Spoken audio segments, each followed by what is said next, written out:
Hi, so my name is Nathalie Percie Sert. I'm Head of Experimental Design and Reporting at the NCFIANS.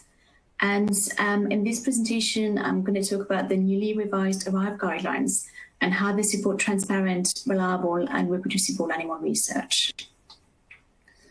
So before I start, I'd just like to introduce the organization briefly. So the NCFIANS is the National Centre for the Three Rs in the UK, and we're an independent scientific organization which is funded by the UK government. We were funded relatively recently in 2004, and we lead on the discovery and application of new technologies and approaches to replace, reduce, and refine the use of animals in research, which is traditionally known as the 3 Rs. So partnership is key to everything that we do. We work with scientists and organizations across the bioscience sectors, and that includes universities, other funders, the pharmaceutical, chemical, and consumer product industries, and regulators. So most of our budget goes into research funding. We are the main funders of 3 Rs research in the UK, but we also have in-house programs of work which are led by the scientists in the office, including a program on experimental design and reporting. And reproducibility is a subject that has been dominating the scientific headlines in the last few years. And this is something that we're very concerned about at the NCFIANS. Animal research is normally justified with a harm-benefit analysis, but the likely benefits to science or society, like new scientific knowledge or improvement in human health, are weighed against the likely harms to the animals involved. But if studies do not yield robust results or reliable results, because, for example, they're underpowered or because the risk of bias has not been addressed, or if studies are not reported in enough details, then they can't actually add to the evidence base. And new knowledge cannot be generated, and there are no benefits to society. So such studies are a waste of animals, not to mention the implications when entire programs of work, of clinical work, are based on the findings of unreliable animal research. And for research to be reproducible, it needs to be reported fully. And the Reproducibility project, Cancer Biology, is a very good example of that. So this is a project that was set up and began in 2013, following the publication of reports from the pharmaceutical industry that 80 to 90% of published research could not be reproduced. So the project has already published replication results for 16 of the replication studies in the journal eLife, and the bottom line is mixed. Most studies reproduced part of the original papers, but some were also reported results that were not consistent with the original papers. And what I want to draw your attention on is the scope of the study. The initial target was to replicate 50 high-impact papers. And then in 2015, that target was reduced to 37 papers. In 2017, it was reduced to 29 papers. And in 2018, it was reduced to 80 papers. And that decision to cut off some of the replication was taken because cost and resources were spiraling out of control. And one of the main reasons given was that methodological detail One of the main reasons given was that methodological details were lacking from the original publications. And so there are not enough details in the publication to enable the researchers to reproduce the experiment described. But another thing that's frequently missing from publication is information allowing readers to assess how reliable the results are likely to be. So this is a preprint which was published a few weeks ago. And in there, researchers used the SciScore software to analyze 1.6 million open access papers from PubMed Central. So the graph on the left specifically looked at papers reporting animal research and shows that for papers published in 2018, the percentage of papers mentioning the use of measures to reduce subjective bias is very low. Randomization to allocate to groups was mentioned in 37% of publications, blinding in 12% of the publications, and power calculation in 7% of the publications. And the graph on the right shows the evolution of the reporting of these measures over the last 25 years across all papers, so that also includes clinical research. And you can see that there has been some improvement over the years, especially for the reporting of randomization, which increased from 10% in 2000 to 30% last year. But the reporting prevalence of these measures is still low, and this highlights a problem with the reliability of animal research and whether we can actually trust the results that are published in the literature. And to improve the reporting of information in animal research publications, we developed the ARRIVE guidelines. So these were published in 2010, They've just undergone a revision, and the updated guidelines, Arrive 2.0, will be released in a few weeks. The guidelines consist in a checklist of items that have to be included in manuscripts to ensure a comprehensive and transparent reporting. So all these items are important for different reasons. For internal validity, for example, a description of the study design, how the animals were allocated to groups, or how the sample size was chosen, is crucial information to understand how reliable and robust the findings are. Some of the items are important to ensure that papers contain enough information to repeat the studies that are described.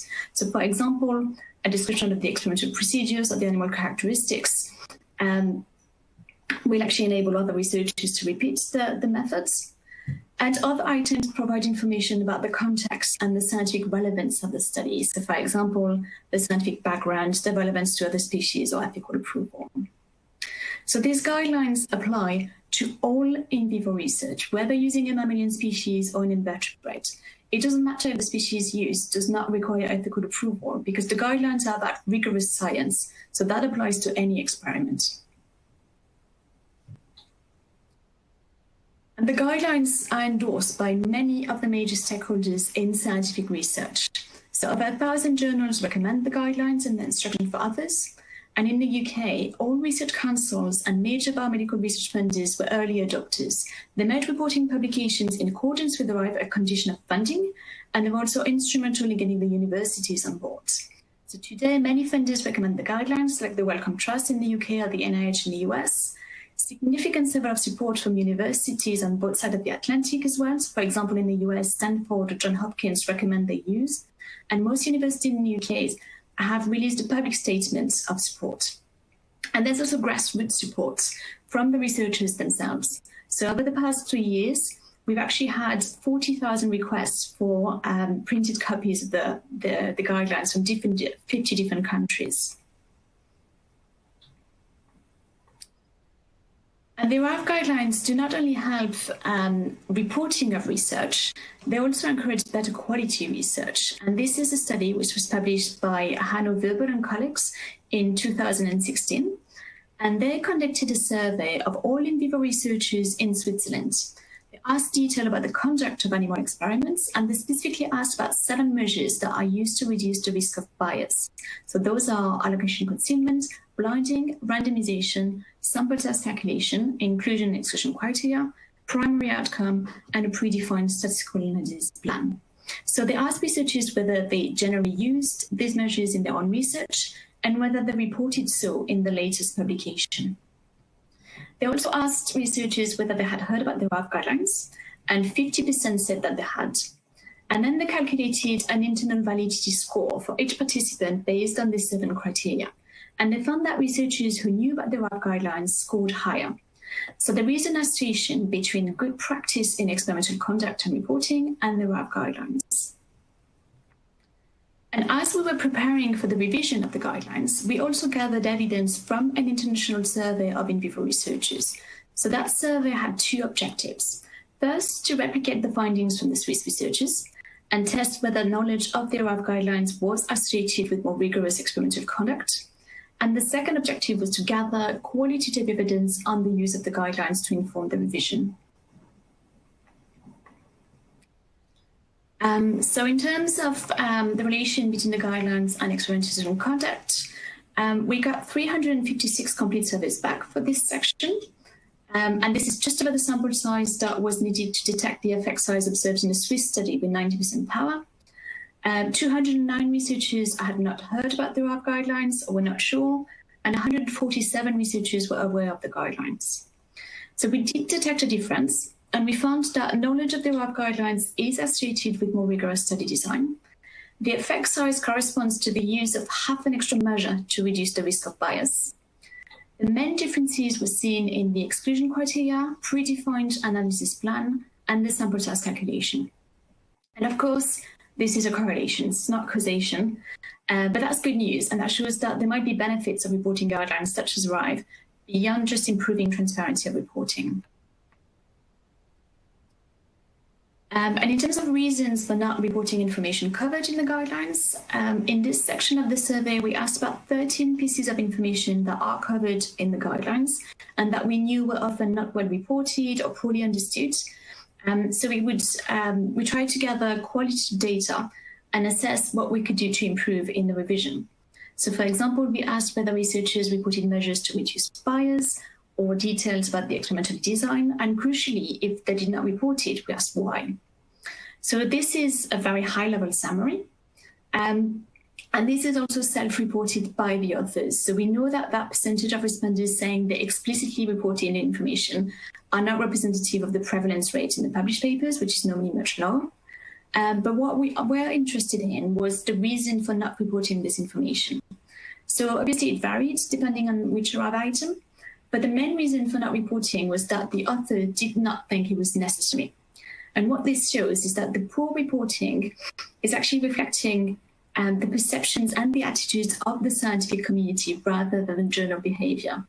And that gave us a lot to work with in the revision, because if researchers don't understand what information they need to be reporting, or if they don't understand the relevance of reporting it when they pick up a copy of the RAB guidelines, then this obviously limits the impact of the guidelines and needs to be addressed. So the revised guidelines will be released in a few weeks, but an interim version was published as a preprint on bioRxiv last year. So the main departure from the original guidelines is that we have prioritized the items in two sets, and that's to allow a step-by-step approach in their implementation. So the Arrive Essential 10 is the minimum requirement. That's the basic minimum to include in a manuscript, because without this information, reviewers and readers cannot confidently assess the reliability of the findings presented.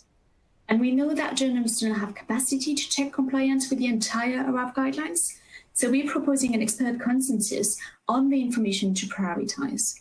And this promotes a harmonized approach across journals to ensure that all manuscripts contain essential information that's needed to appraise the research. We've also updated the guidelines and added a few new items, such as protocol registration and data access, which were not on the radar 10 years ago when the original guidelines came out. And we've developed an explanation and elaboration document. So that document explains the rationale behind each item of the guidelines. It clarifies key concepts, and it also provides illustrative examples showing how this information can be incorporated in a manuscript. And these are reporting guidelines, but they're also really useful for the design. And I really recommend that you read them before starting the study so that you can make sure that you are planning the study in a way that you would be happy to report transparently, and also to ensure that you're collecting all the information that you will need to include in the publication. So revising the guidelines has been an extensive and collaborative effort, with input from the scientific community carefully built into the process. So this is to make sure that the guidelines are relevant to all the in vivo researchers. And the revision has been undertaken by an international working group with expertise from across the life science community, including funders, journal editors, statisticians, methodologists, and researchers from academia and industry. We also used a Delphi exercise with external stakeholders to maximize diversity in fields of expertise and geographical location. We had experts from 19 countries providing input. And we've also considered sorry, I forgot to talk about the road testing. Following the publication of the guidelines in bioRxiv, the revised guidelines and the explanation document were also road tested with researchers preparing manuscripts describing in vivo studies. And that's to ensure that these documents were well understood and useful to the intended users. And we've also considered other reporting standards as part of the revision to ensure that we didn't provide conflicting advice, which would be confusing to researchers. So Arrive 2.0 are compatible with other guidelines that have been published in recent years. And because they provide a comprehensive set of recommendations that are specifically tailored to the description of in vivo research, using the Arrive guidelines to write a manuscript actually helps authors comply with more general reporting requirements like the NIH standards, for example. So now I would like to spend some time on the Arrive Essential 10, and I'd like to explain why this information is important to include in the manuscript. So the Essential 10 include information about the study design and the sample size, but the sample size on its own doesn't really mean anything if we don't know the experimental units. So The sample size is the number of experimental units. So that is the entity that's subjected to an intervention independently of all other units. So it must be possible to assign 2 experimental units to different treatment groups. And to identify the experimental units, the key question to ask is, what are you applying the treatment to? So if you're applying the treatment to the individual animal, like an injection, then it could be the individual animal. It could be the cage of animals, for example, if the treatment is given in the food. It could be a breeding female or a litter if the treatment was given to a pregnant female. It could be part of an animal, like a limb, or it could be an individual cell, or it could be an animal for a period of time. For example, a crossover study when the animal received different treatment separated by a washout period. And sometimes there are more than one type of experimental unit in an experiment. So it is not always straightforward to identify the experimental units.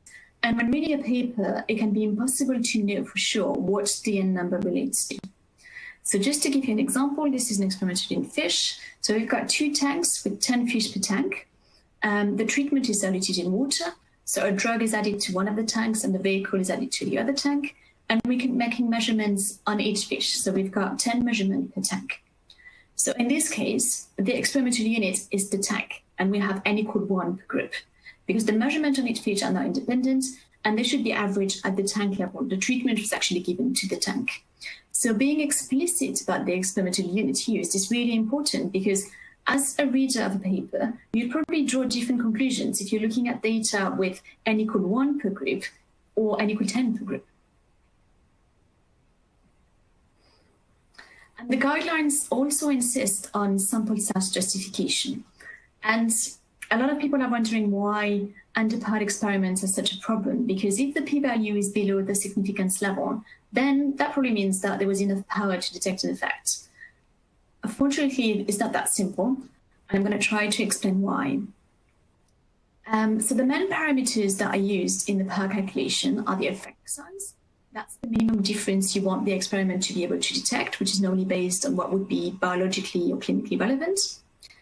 Then you've got the variability, which is normally based on previous experiments. But if you cannot estimate it, you can actually, there are other ways, and you could use the standardized effect size, for example. There's the power. So the power is the percentage of true positive the experiment can detect. So normally that power is set between 80 to 90%. If the power is 80%, that means that if there is a true effect to be detected and you're running the experiments 10 times, then you would actually detect the effect 8 out of 10 times. And then there's the significance threshold. So that's the probability of obtaining a false positive. So if you set the threshold as 0.05, which is what it normally is, then that means that in 5% of the cases, you will get a significant result, a statistically significant result when there's no real difference. So that's a false positive. So now, let's think of a scenario when you've got 1,000 hypotheses that need to be tested in 1,000 experiments. And let's say that 10% of these hypotheses are true. So that means that in 100 of the experiments, there will be a true difference to be detected. And in 900 of the experiments, there's actually no difference between the groups at all. So we're going to run these experiments with 80% power. And let's see what happens. So when we run the experiment with 80% powers, out of the 100 experiments where there is a true difference to be detected, we're going to detect 80. So we're going to get 80 true positive and 20 false negative. Then out of the 900 experiments when there's nothing to be detected, that's the dot in yellow, our significance threshold is 0.05. So 5% of those are going to come back with false positive results. So 5% of 900 is 45. So we've got 80 true positive and 45 false positive. So now in terms of what's going to be published in the literature, because we tend to publish only positive results, that means that 125 experiments are going to end up published in the literature. And out of this, 36% is actually false positive. So that's very high. But actually, this has got nothing to do with sample size yet. This is just because of the way null hypothesis significance testing works and because of publication bias, which is a different problem. The issue is that most animal experiments are actually not powered at 80%. And this review, which was published in Nature Neuroscience a few years ago, shows that the average power in neuroscience animal models is actually between 20 to 30%. The median was 21%. So let's go back to a scenario and see what happens when we run these experiments with 20% power instead of 80. So out of the 100 experiments, when there is a true difference to be detected, the light green square, we're going to detect 20. So we're going to get 20 true positive results and 80 false negative. Then out of the 900 experiments, when there's nothing to be detected, a significant threshold is not changed, it's 0.05. So 45 experiments are coming back with false positive results. So now out of the 65 experiments that are going to end up with positive results in the published literature, 69% is now false positive. And that's really scary when you think of it that way, because that really makes you think that you can't trust anything that's published in literature.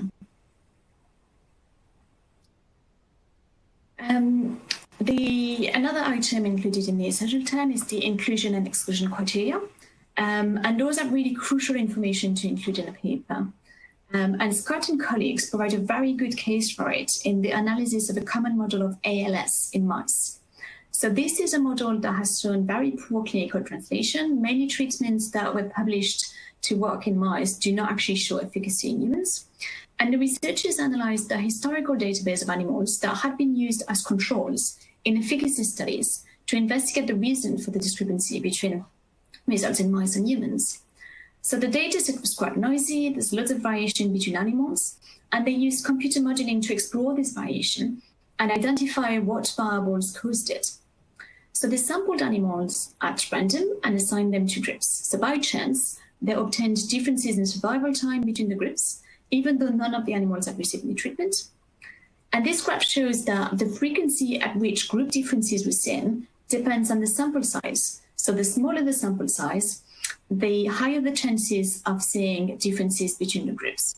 So when the simulation was run with 4 animals per groups, the effect was detected in 55% of the time, and with 20 animals per groups, the effect was seen in 25% of the time.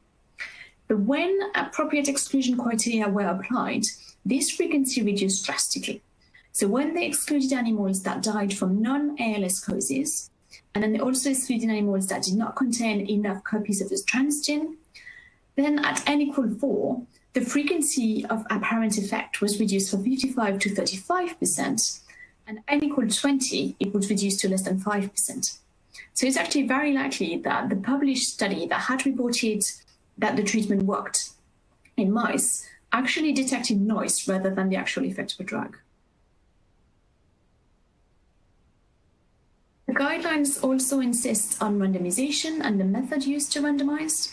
So when you allocate animals to treatment groups, the method of randomization is really important. Haphazard is not random, and you need to use a validated procedure to randomize animals into groups. So for example, a computer-generated list of numbers, throwing a dice, flipping a coin, something that you can't influence. And randomization has 2 main purposes. First of all, it helps minimize selection bias and reduces systematic differences in the characteristics of the animals that are allocated to different groups. So if you used haphazard allocation, for example, you might end up with all the slowest mice allocated to the same group. Randomization also helps you meet one of the key assumptions of the statistical analysis that says that different groups should be drawn from the same background population using random sampling.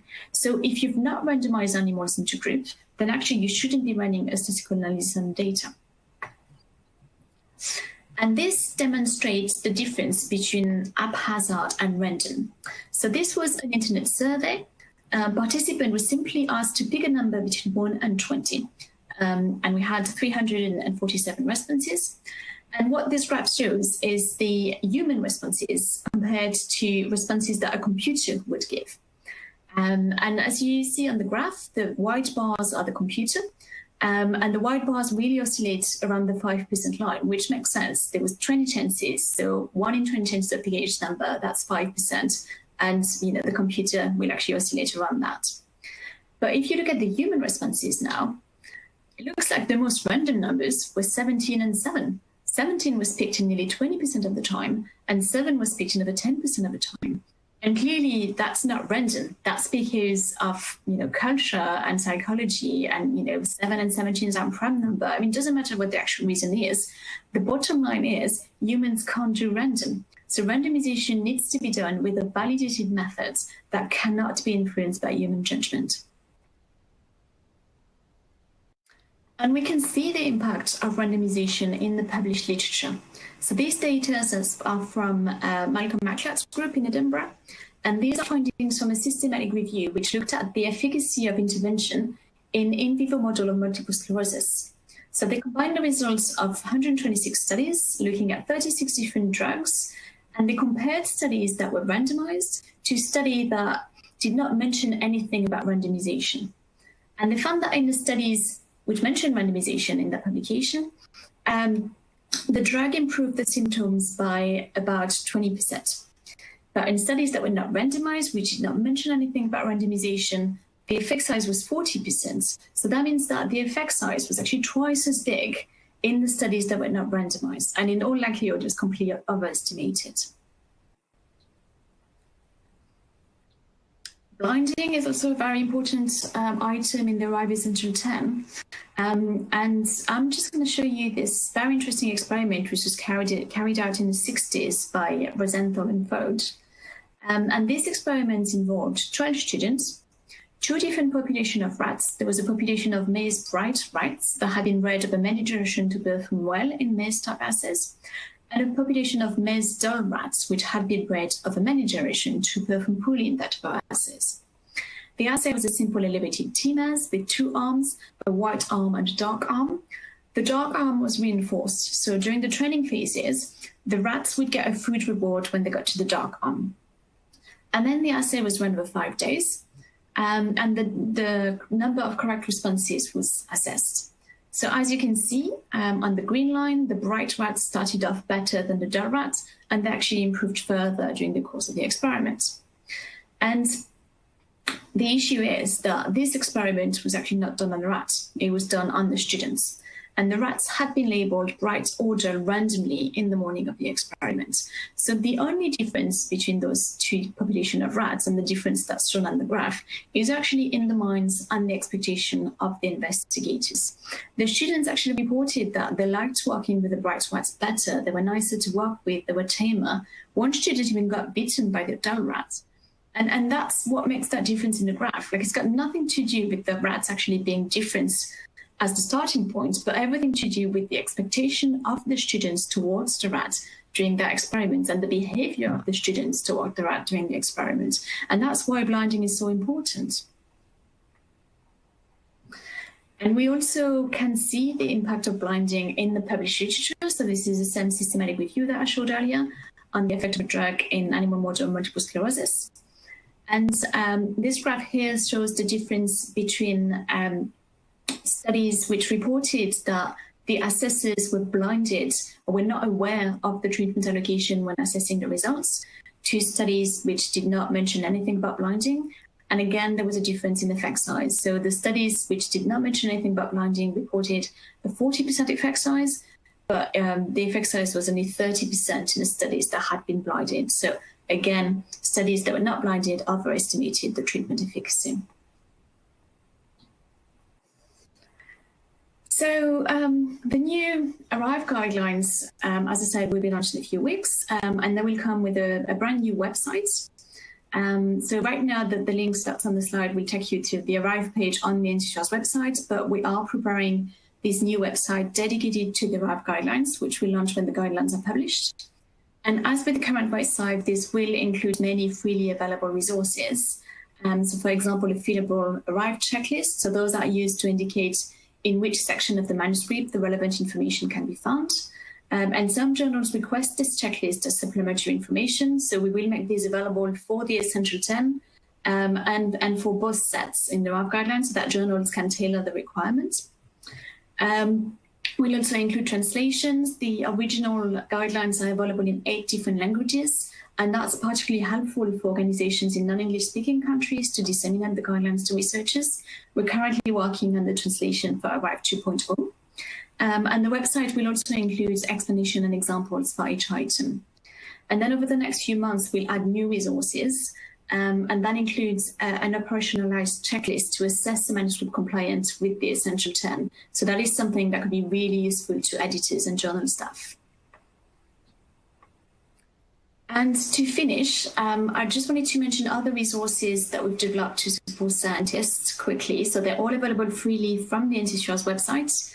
And one resource that's highly relevant to in vivo researchers and goes hand in hand with the RAV guidelines is the Experimental Design Assistant, which is an online tool that helps researchers design robust in vivo experiments and provides statistical feedback. And that's the end of my presentation. So if you want further information, you can check the RAV website. Otherwise, my email address is on the slide, so please feel free to send any question by email. And I just wanted to acknowledge the working group who worked on the RAV guideline revision here on that slide.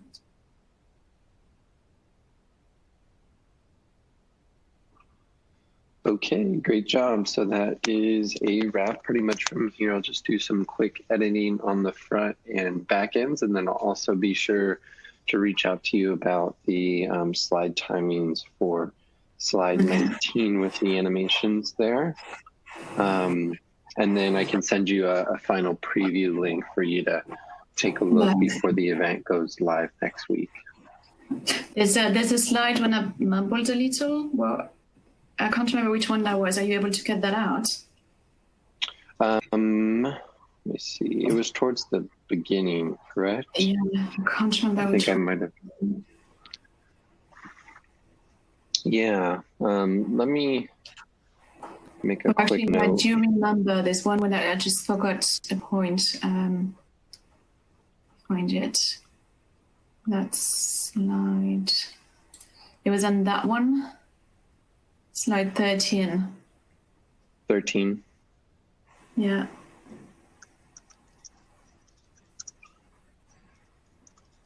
Okay, I made a note for that so I can take a look there. Awesome. Okay. I forgot the third bullet point and then went back again. Yes. Let's see here. And was there one other slide that you mentioned the animations weren't working correctly? So it's not, I think the animations were fine. They just required an extra click, but I don't think that's going to show anywhere. Okay. That one was a bit weird. Like if you look actually on that slide, if you look at the little thumbprint, the fish are fine. They all look weird and but it doesn't, it's not a big deal. If you can be fixed easily, go for it. Otherwise, you can just leave it. It's not an animation anyway, so it doesn't make any difference. Okay. I'll make a quick note just to take a look at. Perfect. Okay, well, I will get started on this editing and send over a preview link as soon as possible so you can take a look at what we've got recorded here. And then for slide 19 and those animations, we can get your feedback on that and make some adjustments there. Right, okay. Alrighty. Any other questions for me before we wrap up here? No, I think that's fine. That was quick.